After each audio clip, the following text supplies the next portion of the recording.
मेरे गुरुदेव की महिमा बड़ी अद्भुत निराली है। मेरे गुरुदेव की महिमा बड़ी अद्भुत निराली है भर जाती वो सब झोली जो जन्मों से ही खाली है भर जाती वो सब झोली जो जन्मों से ही खाली हैं। यहाँ तम की नहीं सत्ता, यहाँ हर दिन दिवाली है। यहाँ तम की नहीं सत्ता। सविकल्पस्य लक्ष्यत्वे लक्ष्यस्य स्याद् वस्तुतः निर्विकल्पस्य लक्ष्यत्वं न दृष्टं न च संभवी विकल्पो निर्विकल्पस्य सविकल्पस्य वा भवेत् आद्ये व्याहति अन्यत्र अनवस्थात्मा श्रद्धयः।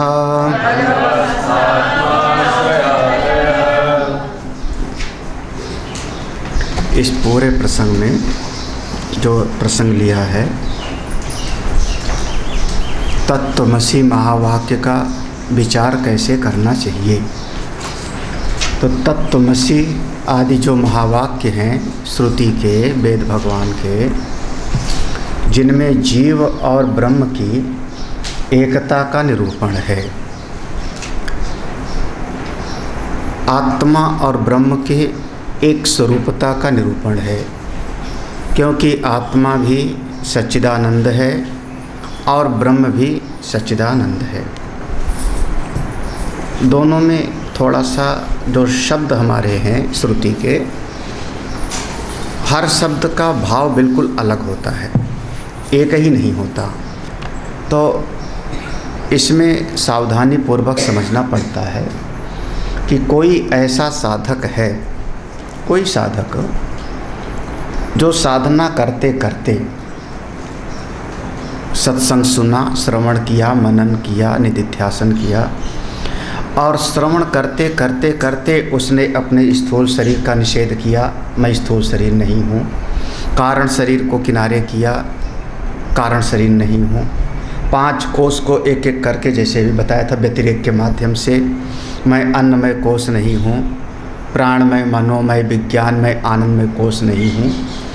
जब व्यतिरेक कर दिया सबका, तो जो अपना स्वरूप है जिसको कभी व्यतिरेक नहीं किया जा सकता, जो अहम सब में अनुस्यूत है, अन्नमय कोष में भी, प्राणमय कोष में भी, मनोमय कोष में, उसका अन्वय है।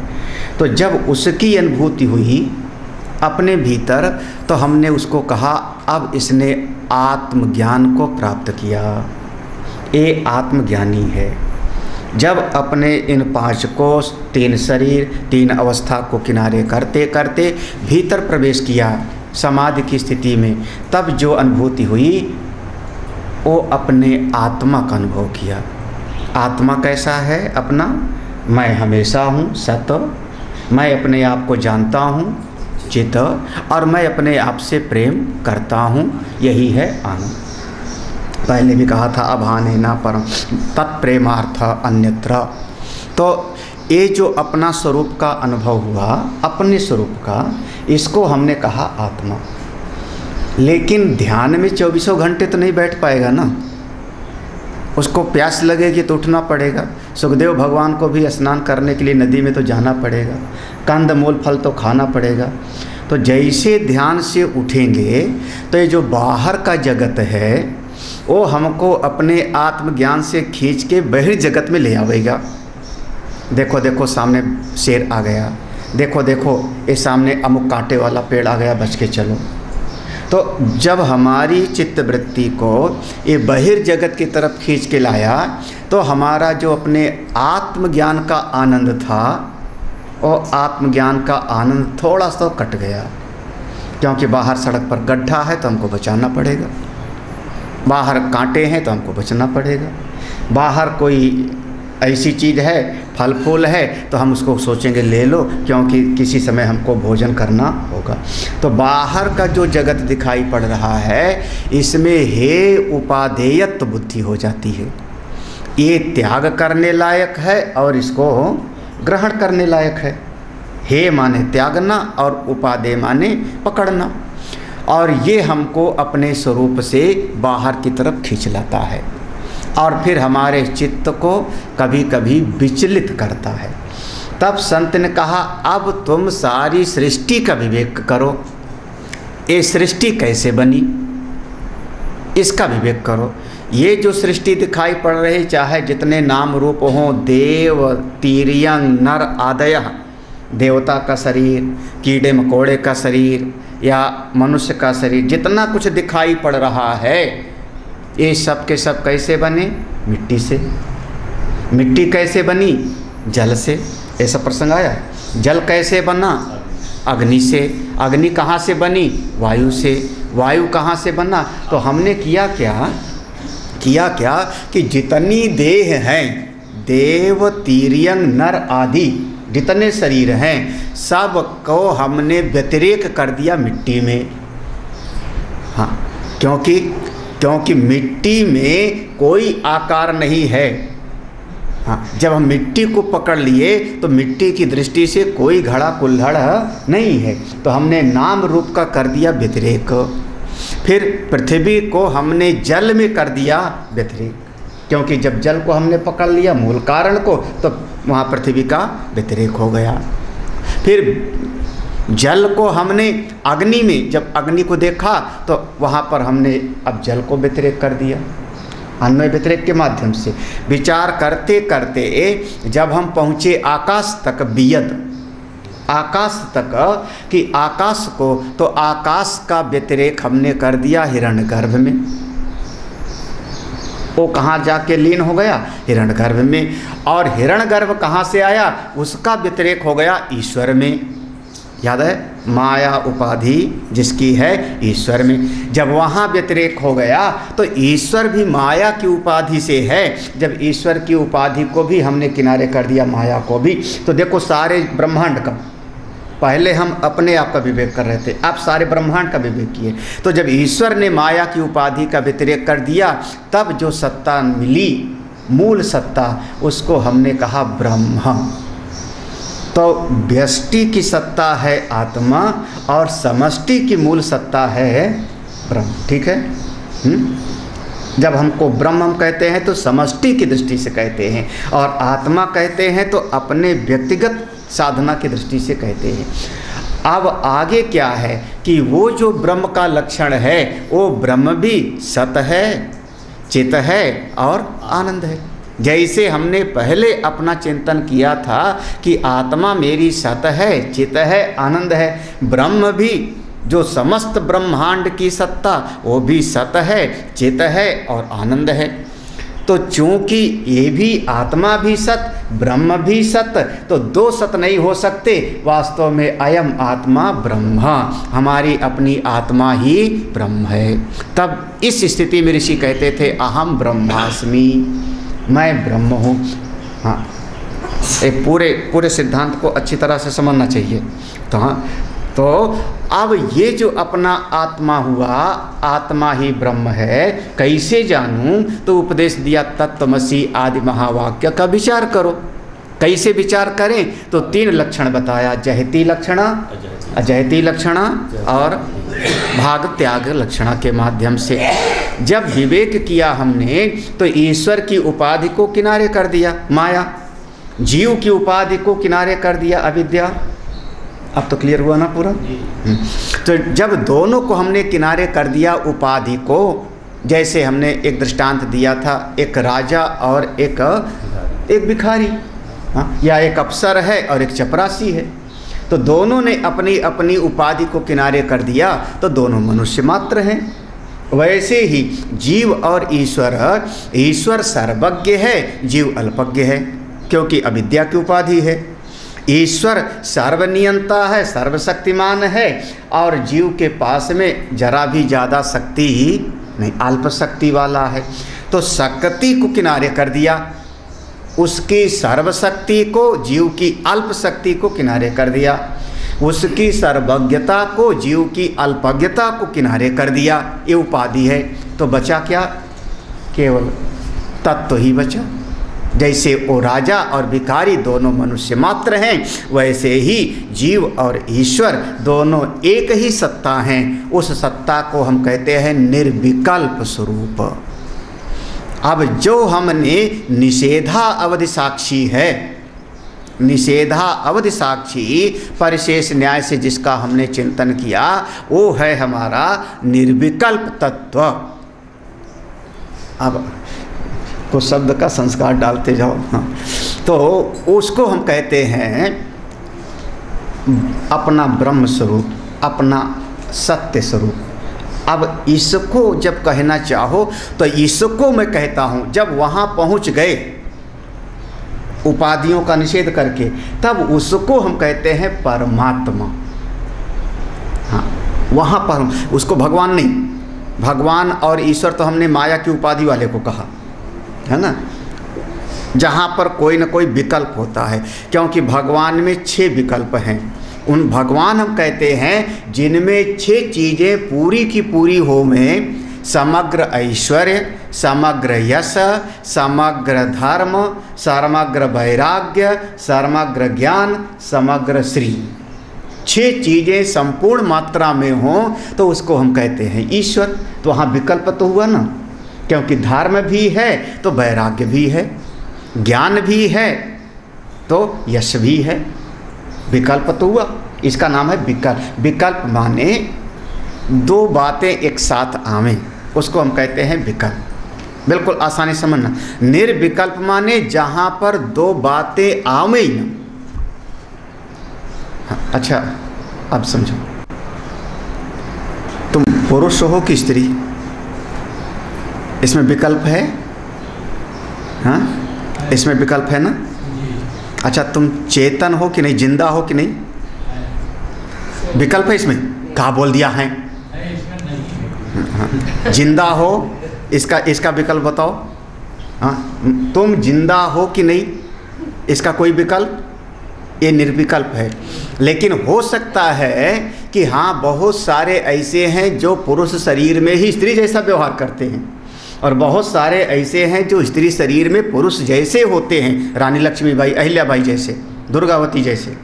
तो ये कई बार कहेंगे मनुष्य के ही शरीर में ना जाने कितने तरह का भाव आदमी को होता है। गोस्वामी जी लिखते हैं, जिनके यह लक्षण, ऐसे कुछ है, जिनके जिनके ऐसे लक्षण हैं सो सब निश्चर जाने हो प्राणी। अब 2 पांव पर चलने वाले भी वो निशाचर है। रावण कोई सींग नहीं थी उसके सिर पे, रावण कोई 4 पांव से नहीं चलता था। हाँ, विभीषण कोई 4, लेकिन वो कहता है निश्चर कुल में मेरा जन्म हुआ। कंस कोई 4 पांव से थोड़े चलता था। तो वो आप पुरुष हो, इसमें संशय हो सकता है, इसका विकल्प है। आप मनुष्य हो कि मनुष्य के शरीर में आदमी कहेगा अरे ये तो देवता जैसे जा रहे हैं। हाँ, ये हमारे मोहल्ले में जो रहते हैं ये तो देवता जैसे हैं। अब देखो, हो मनुष्य ही, लेकिन एक विकल्प खड़ा हो गया ना। क्या विकल्प? कि मनुष्य के शरीर में ये आदमी सबके साथ सहयोग करता है, दया है, उदारता है, देवता के जैसे। फिर मनुष्य के शरीर में ही अब है तो समझ रहे हैं, इसका विकल्प हो गया। लेकिन मैं जिंदा हूँ, मैं जीवित हूँ, इसका कोई विकल्प आप नहीं बता सकते हो, है ना। इसका नाम है निर्विकल्प। ऐसे ब्रह्म का जो सबका अधिष्ठान है, जो ईश्वर और जीव दोनों का, जैसे जीव का एक विकल्प हो गया। आपने कहा जीव, जीव माने क्या? तो हमने कहा कि जीव माने जिसकी उपाधि है कौन सी? अविद्या। अविद्या।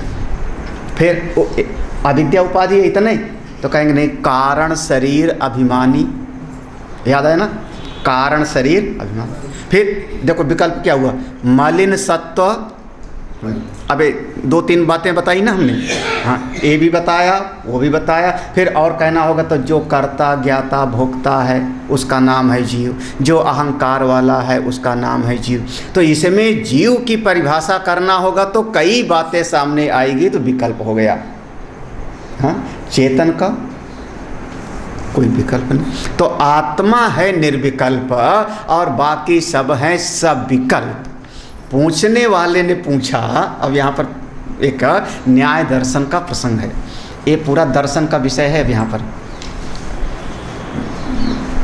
फिलहाल बहुत ज़्यादा जब तक न्याय दर्शन नहीं पढ़ते नहीं आता है, ये न्याय दर्शन का विषय है।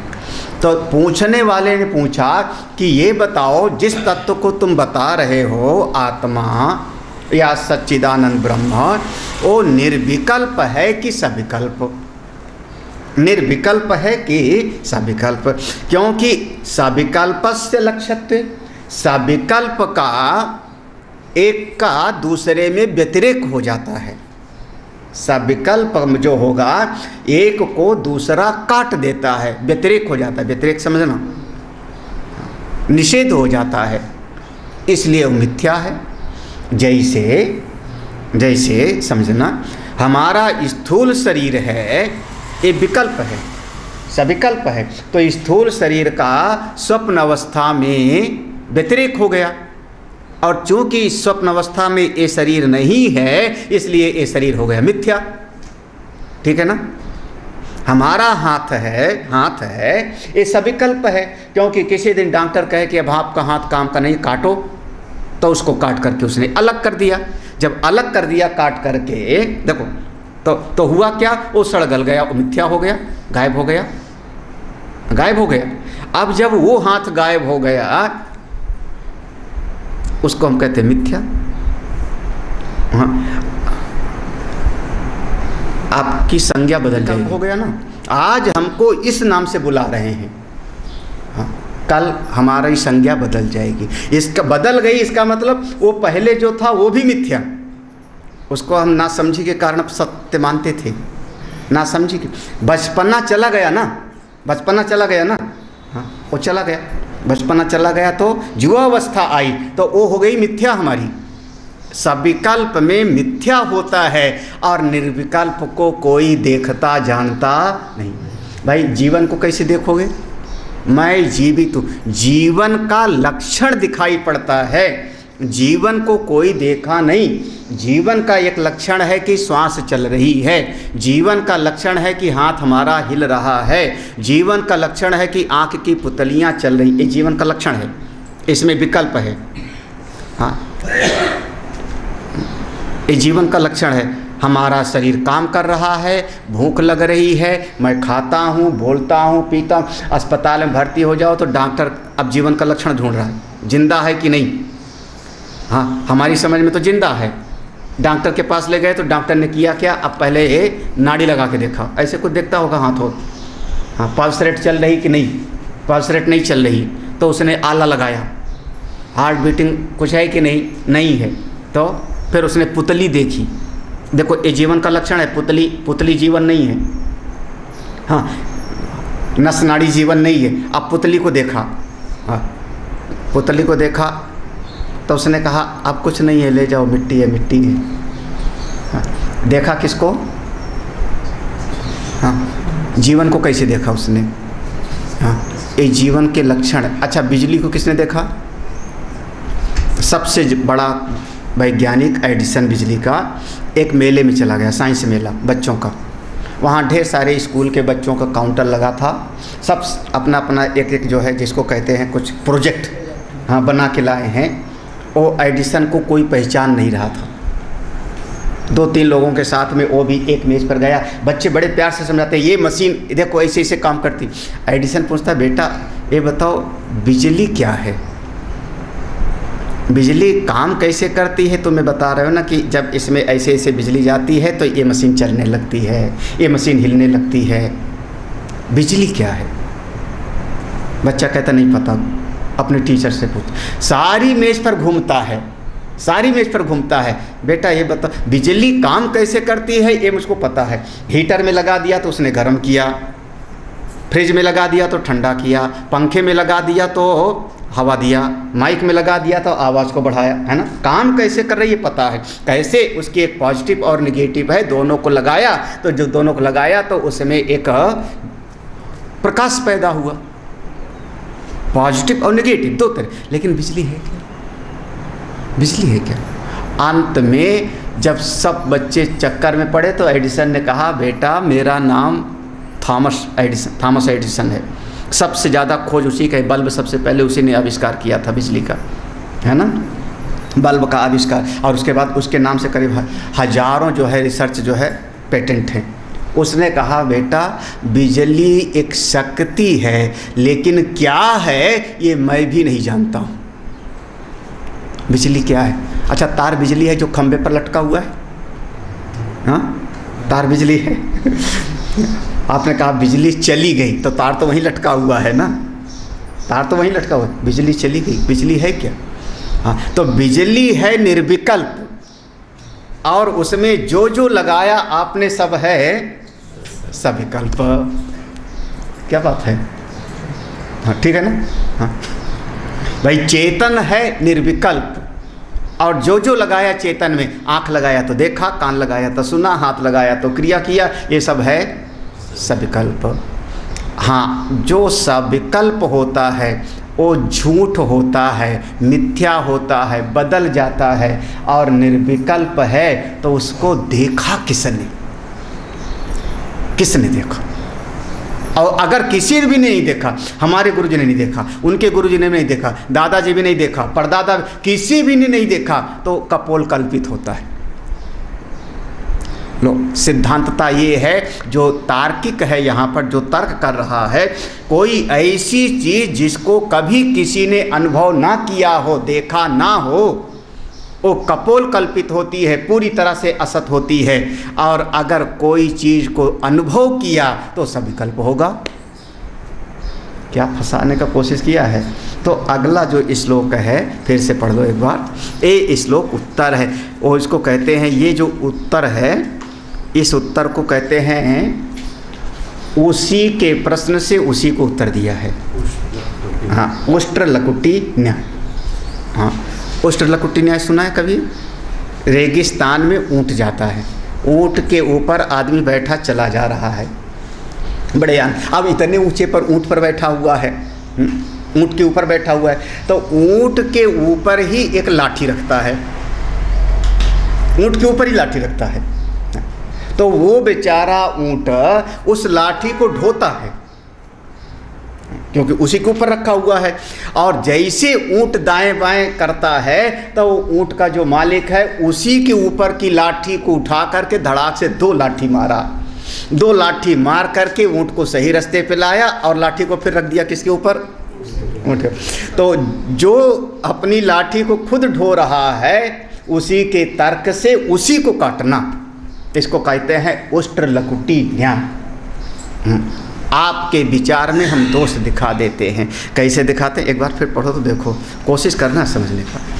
विकल्पो निर्विकल्पस्य सविकल्पस्य वा भवेत् आद्ये व्याहति अन्यत्र अनवस्थात्माश्रादयः।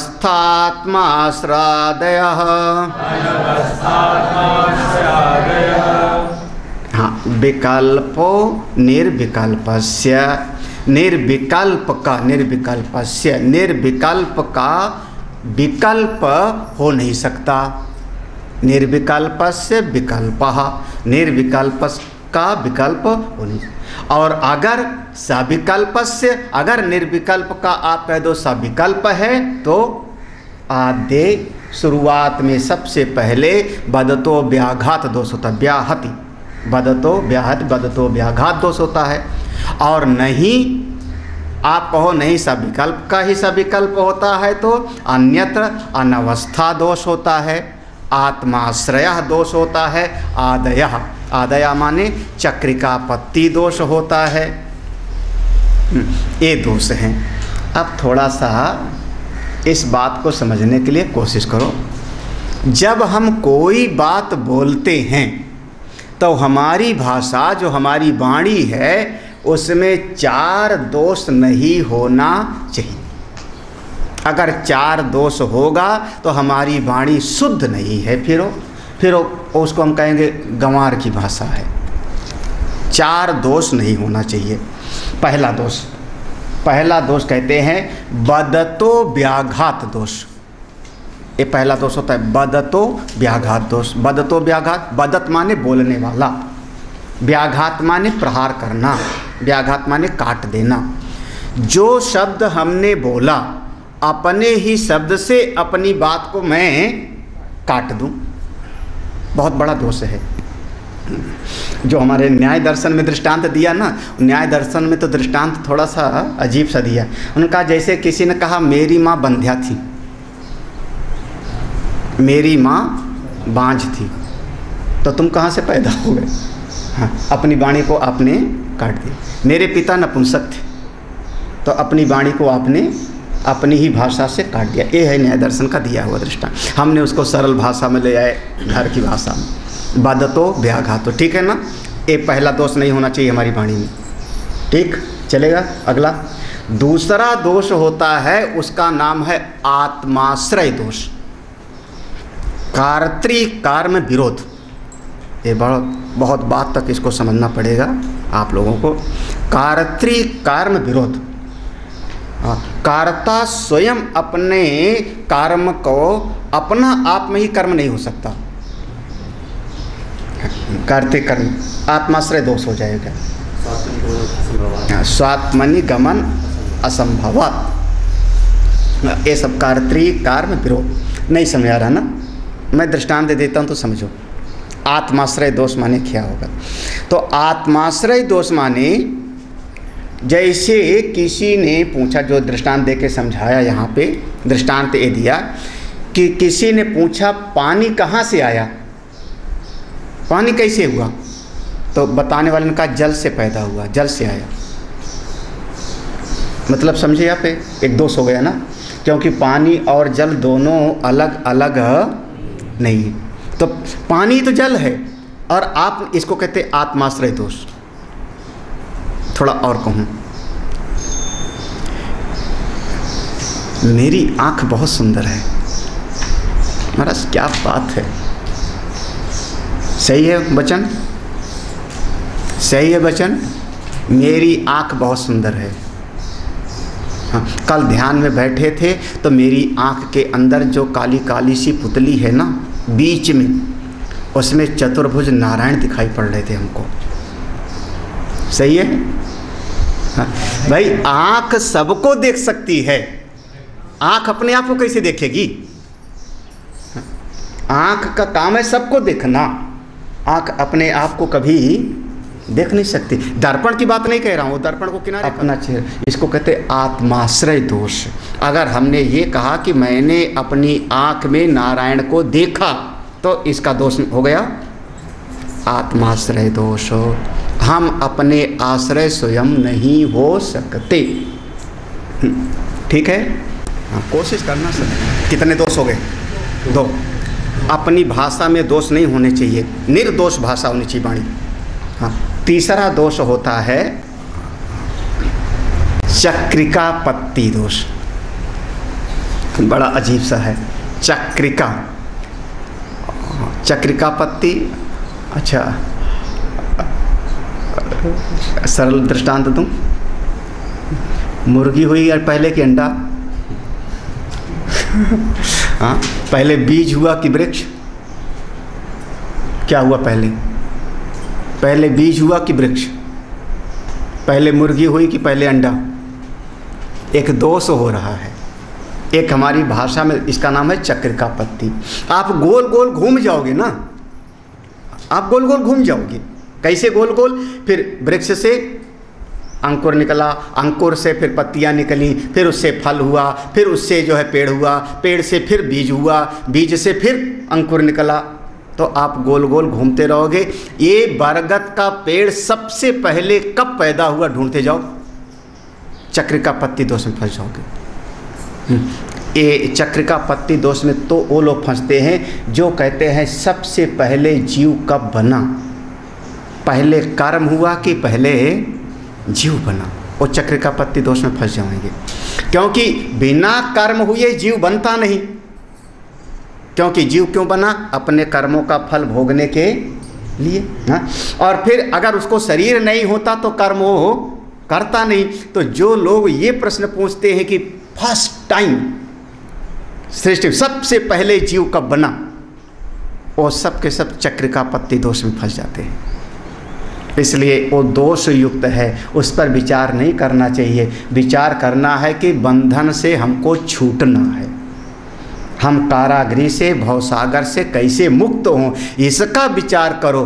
कब कारागृह में आ गए, कैसे भंवर में फंस गए, भवसागर में कैसे कैसे हम आए थे, क्या झंझट में पड़ना, नहीं तो चक्र का पत्ती दोष हो जाएगा। जीव और कर्म का, बीज और वृक्ष का वो दृष्टांत, गोल गोल आप घूम गए, चक्र का गोल गोल घूमते रहो, उसका कोई अंत मिलेगा। ये दोष नहीं होना चाहिए हमारी भाषा में। कम से कम अब आप लोग मत पूछना पहले जीव कब बना, पहले कर्म बना कि पहले जीव। हाँ, तो 3 दोष हो गए ना। चौथा दोष अनवस्था दोष, क्या बढ़िया है। अनवस्था दोष, अनवस्था दोष जिसका कोई अंत ही ना होवे, जिसका कोई अंत ना होवे। मतलब सबसे बढ़िया दृष्टांत देखो। अच्छा, किसने कहा तुम बहुत खराब हो? अच्छा, तुमने? नहीं मैंने नहीं कहा, उसने कहा। अब उसको ढूंढो। ओ, मैंने नहीं कहा, उसने कहा। इसका कोई अंत नहीं होगा। इसको हम कहते अनवस्था, जिसकी एक जगह पर स्थिति ना होवे, एक जगह पर आप टिक न पाओ, अनवस्था दोष। इसमें ज़्यादा समय गंवाना नहीं चाहिए। इसमें समय गंवाओगे तो आपका जो है, समय गंवाओगे तो उसमें आपका नुकसान होगा। अनवस्था दोष, अनवस्था दोष माने जिसका कोई और छोर मिले ही ना। हाँ, ए ने बी को बताया, बी ने सी को बताया, सी ने डी को बताया, डी ने उसको बताया, घूमते ही जाओगे, ढूंढते जाओ। एक मुख्य रूप से और भी हैं, लेकिन यहाँ पर इतने दोष समझ लो। हाँ, अगर आपने उसको ये कहा कि निर्विकल्प है तो बदतो व्याघात दोष होवेगा। क्यों? क्योंकि उसको देखा किसने? जैसे वही बदतो व्याघात में कहा मेरी माँ बंध्या थी, देखा किसने? अगर निर्विकल्प कहा तो बदतो व्याघात दोष होगा, और सविकल्प कहा तो ये 3 दोष सामने खड़े हो जाएंगे। कौन कौन से? चक्र का पत्ती, आत्माश्रय और अनवस्था दोष। क्योंकि विकल्प, अच्छा अब देखो एक विकल्प बता रहा हूँ। हाँ, एक विकल्प बताना आप हमको, कोशिश करना। अब इसको कमरे में बैठ के सोचना। आप सब बैठे हो ना? कहाँ बैठे हो? हाँ, कहाँ बैठे हो? हाँ, सत्संग हाल में। आसन पे नहीं बैठे हो? देखो विकल्प मैं दे रहा हूँ, ये विकल्प। आसन पे नहीं बैठे हो क्या? सब अपना अपना आसन पहले से रख के जाते हैं। मेरा आसन कोई हिलाना मत। आसन पे नहीं बैठे हो क्या? फिर अच्छा, आसन के नीचे चादर पे नहीं बैठे हो क्या? चादर के नीचे गद्दे पे बैठे हो कि नहीं? गद्दे पे नहीं बैठे हो? हाँ, गद्दे के नीचे फिर हाँ, मैट पर बैठे हो कि नहीं? हाँ, नहीं बैठे हो। किस पर बैठे हो आप? किस पर बैठे हो? आसन पर, चादर पर, गद्दे पर, मैट पर कि पत्थर पर? हाँ, पत्थर कहाँ से निकला? मिट्टी से कि मिट्टी पर बैठे हो? कहाँ बैठे हो आप बताओ। अब एक बताओ हमको, एक बात बताओ, कहाँ बैठे हो? क्या हुआ? आप लोग इतने में घूम गए। हाँ, सविकल्प कहोगे तो ऐसे दोष हो जाएगा। अगर सविकल्प कहोगे तो उसका कोई नहीं निकलेगा। अब एक बात बताओ, फिर वो जड़ भरत वाली बात याद आ गई। शरीर बना मिट्टी से, शरीर मिट्टी है, कपड़ा बना मिट्टी से, वो भी मिट्टी है। मैट बना मिट्टी जूट से, वो भी मिट्टी है। पत्थर बना मिट्टी से। तो यहाँ कौन किस पर बैठा है? कौन किस पर बैठा है? कहाँ बैठा है? ये तुम्हारा भ्रम है जो किसी पर बैठे हो। अभी तुमने कहा ना मैं बैठा हूँ। हाँ? कहाँ बैठे हो? कौन बैठा है, कौन खड़ा है? पागल हो? सब मिट्टी मिट्टी खेल रही है आपस में। शरीर आपका मिट्टी का, वस्त्र आपका मिट्टी का, आसन मिट्टी का, कपास निकला उसमें से बनाया, जूट निकला उसमें से बनाया ना, मैट मिट्टी का, पत्थर मिट्टी का, जमीन मिट्टी का, तो सब केवल मात्र मिट्टी तो है, पृथ्वी तो है। कौन किस पर बैठा है? कहाँ बैठा हो? क्या हुआ? अब विचार करना, कौन सा दोष से मैंने आपको हिलाया है? दृष्टांत हमने लिया कि आप बैठे हो, अब इसमें कौन सा दोष है? ये सब दोष हैं। कहाँ बैठे हो आप? क्या हुआ? चक्कर में पड़ गए आप? ठीक है, चलो बहुत। जो यहाँ पर कहा, कोशिश करना समझने के लिए। भाषा हमारी इतनी शुद्ध होनी चाहिए कि उसमें कोई दोष ना हो।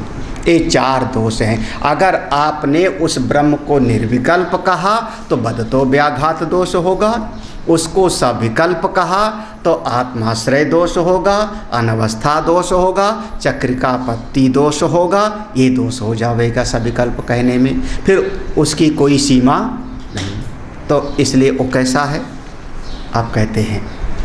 अब देखो, इसका जो है फिलहाल उत्तर नहीं दिया है। इसको कहते हैं उष्टलकुटी न्याय।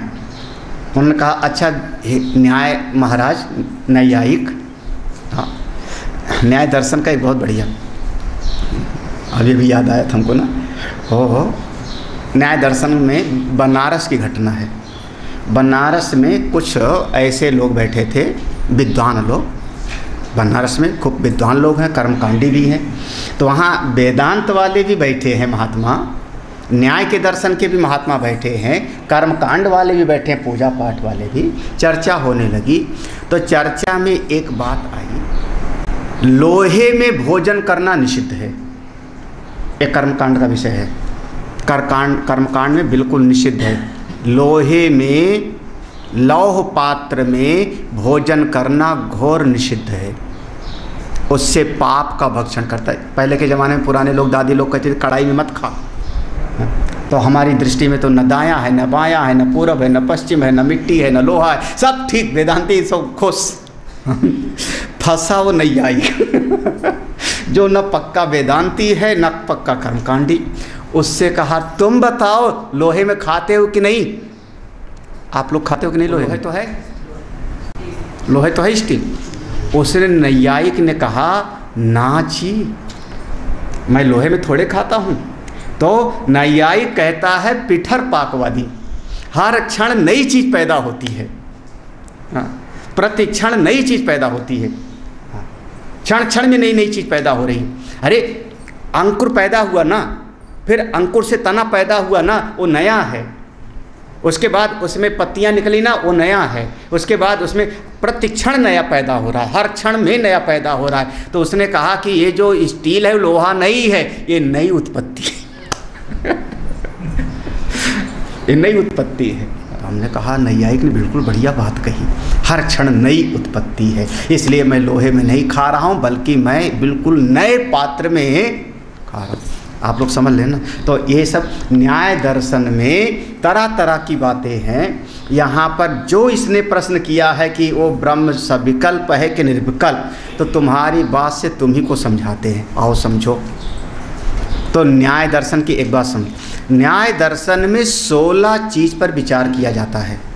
16 पदार्थ हैं न्याय दर्शन में, 16 पदार्थ हैं जिन पर विचार किया जाता है, जिनमें से कुछ का नाम यहाँ ले रहे हैं। अच्छा ये बताओ, जो तुम विचार करके बताते हो उसमें ये दोष है कि नहीं? तुम हमारे में तो दोष निकाल रहे हो, चक्र का पत्ती दोष, अनवस्था दोष। जो तुमने कहा है उसमें कौन कौन सा? इदम गुण क्रिया जाति, द्रव्य संबंध वस्तुषु, समं तेन स्वरूपस्य, सर्वमेतदितीष्यताम्।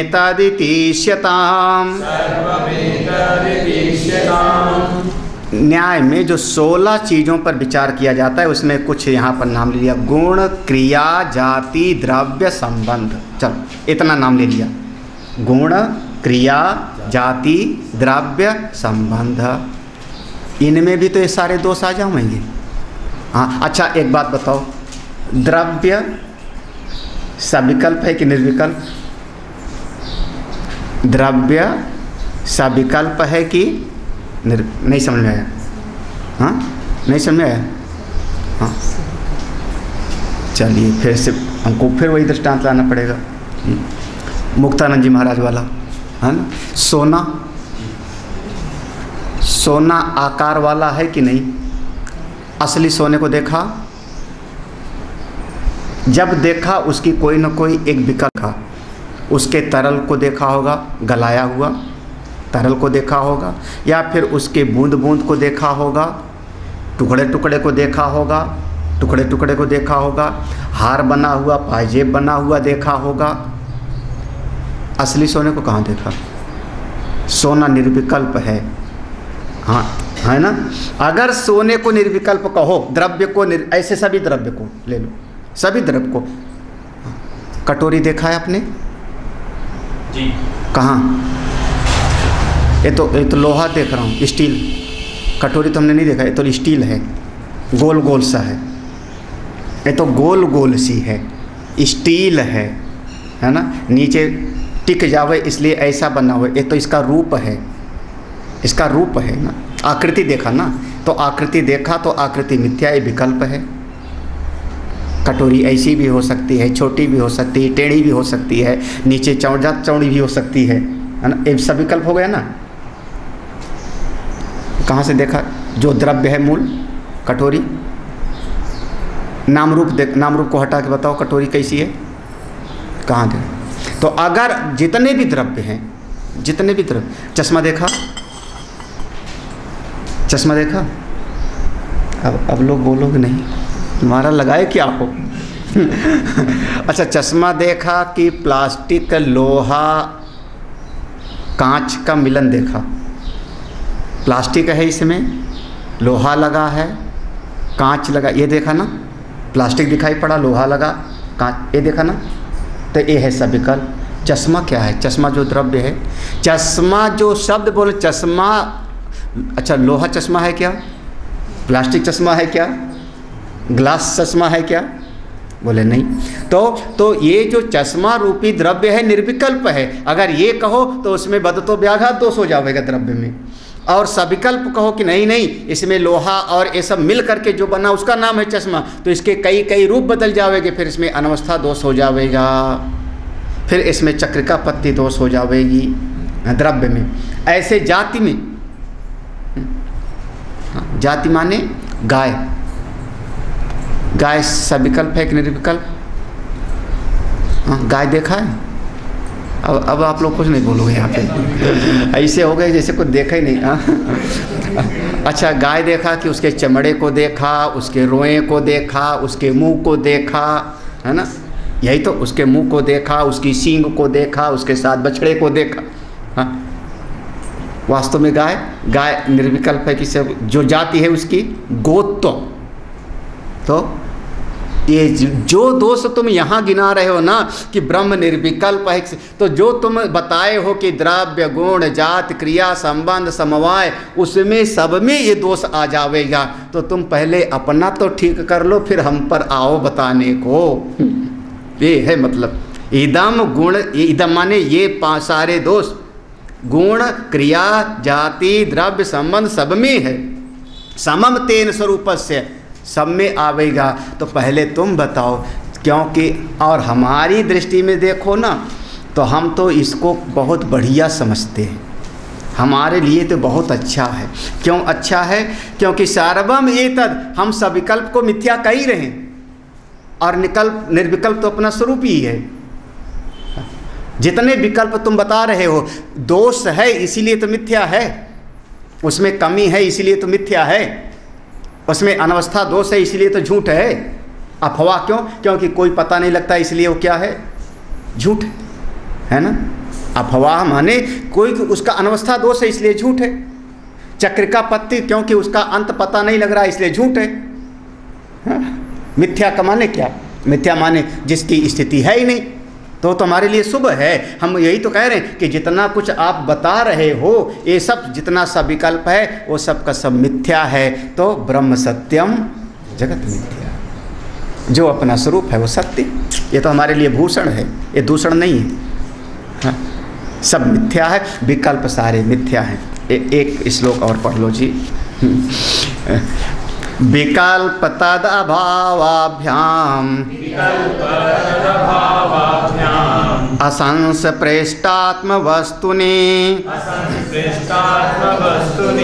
विकल्प तत्व लक्ष्यत्व संबंध्याद्यास्तु कल्पिता। विकल्प तद अभावाभ्याम, अभाव्याभ्याम द्विवचन हो गया। तो विकल्प और विकल्प का अभाव, ये दोनों असंस्पृष्ट, ये दोनों से अछूता है। कौन? आत्म वस्तुनी, अपना आत्मा दोनों का अधिष्ठान। जैसे अब आज तीसरे दिन हम शब्द प्रयोग कर रहे हैं, सर्प और रस्सी, है ना। वैसे हम लोग शुरुआत में शुरू करते हैं, लेकिन आज मैं तीसरे दिन वो नाम ला रहा हूँ। रस्सी के ऊपर सर्प दिखाई पड़ा, तो रस्सी है अधिष्ठान, और उसके ऊपर जो सर्प दिखाई पड़ा उसमें विकल्प है। उसकी पूँछ हिल रही है, उसकी आंख दिख रही है, वो जीभ लपलपा रहा है, वो जहर वाला है, खा जाएगा। तो जितने उसमें विकल्प हैं सर्प में, वो सारे विकल्प और सर्प स्वयं उसका अभाव, ये दोनों रस्सी पर जरा भी नहीं, असंस्पृष्ट, अछूता है, बिल्कुल अछूता है, असंस्पृष्ट आत्मा जैसे। अब दूसरा दृष्टांत, जैसे स्वप्न में विकल्प है। क्या विकल्प है? स्वप्न में आग लग रही है, जंगल जल रहा है, चिड़िया चहक रही है, ये सारे विकल्प हैं। पानी उस पर डाला जा रहा है आग को बुझाने, सपने में। लेकिन उससे हमारा ये मैं ना जला ना मैं गीला, असंस्पृष्ट हूँ बिल्कुल। ऐसे समस्त विकल्प और विकल्प के अभाव, वो सब स्वप्न और स्वप्न के अभाव, सबसे अछूता मैं हूँ। ऐसे अपना आत्मा है, ऐसा अपना ब्रह्म स्वरूप है। विकल्पत्व लक्ष्यत्व, विकल्पत्व लक्ष्यत्व संबंध, हाँ, एक दूसरा विकल्प है, ये लक्ष्य है, ऐसा समझो, ऐसा करो, ये संबंध है, ये सब कल्पित मात्र है। सबका सब कल्पना के अंतर है। यास्तु कल्पिता, सब कल्पित है। सत्य तो केवल अपना आत्मा ही है। यही तो मैं समझाना चाह रहा हूँ कि जितना आप तरह तरह के विचार करते हो, बुद्धि इधर उधर जाती है, सब झूठ है, सब झूठ है। हाँ, जितना सुनी सुनाई बात है सब झूठ है। हाँ, क्या हुआ? फिर रामायण की चौपाई पढ़ूँ? हाँ, गो गोचर जहाँ लगी मन जाई, सो सब माया जानो भाई, है ना। तो फिर हाँ, जितना देखा है सब झूठ है। देखिए सुनिए गुनिए मन माही, मोह मूल परमार्थ यदृश्यम तज्जड़म मिथ्यात्म, हाँ, तब अल्पम मर्त्यम दुखात्मकम चेति हेयम। तो जितना आँख से देखा सब झूठ, क्योंकि विकल्प हो गया। कान से सुना सब झूठ, क्योंकि विकल्प हो गया। जितना त्वचा से स्पर्श किया वो सब का सब विकल्प हो गया, वो सब का झूठ। तो सबको जो जानने वाला है केवल वो जो सबका अनुभव करने वाला, सबका मूल सत्ता अधिष्ठान अपना आत्मा, वही सत्य है, उसी को जानो। महाराज कैसे जानूं, कैसे जानूं?